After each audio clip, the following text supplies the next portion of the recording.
এটা আমি কি রেসিপি করেছি। হ্যালো এভরিওয়ান, আমি কোয়েল চলে এলাম আবার একটা নতুন ভিডিও নিয়ে।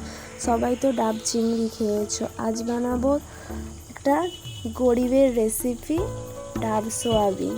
তার জন্য নিয়ে নিলাম আলু, সোয়াবিন, দিয়ে দিলাম পেঁয়াজ, আদা বাটা, রসুন বাটা, ওর সাথে দিয়েছি লঙ্কা বাটা, সামান্য চিনি, হলুদ গুঁড়ো, লঙ্কা গুঁড়ো, দিয়ে দিলাম একটু কাশ্মীরি লঙ্কার গুঁড়ো যাতে কালার হয়। তারপর দিয়ে দিলাম জিরে গুঁড়ো, পরিমাণ মতো নুন, তারপর দিয়ে দিলাম সরিষার তেল। এবার ভালো করে একটু মেখে নিচ্ছি। এটা মেখে নেওয়া হয়ে গেছে আমার। এবার এটা আস্তে আস্তে ডাবের ভেতরে পুরে দেব। আসলে ডাবটা আমরা খেয়েছিলাম, আমি বলছি ফেলবো কেন, কিছু একটা বানাই। তারপর ওই জলটা ধুয়ে দিয়ে দিলাম, তারপর পরিয়ে দিলাম আঠার টুপি, তারপর গ্যাসে বসিয়ে দিলাম হওয়ার জন্যে। হয়ে গেছে, চলো দেখা যাক কি হয়েছে। এটা জাস্ট অসাধারণ হয়েছে, তোমরাও ট্রাই করে দেখতে পারো। টাটা।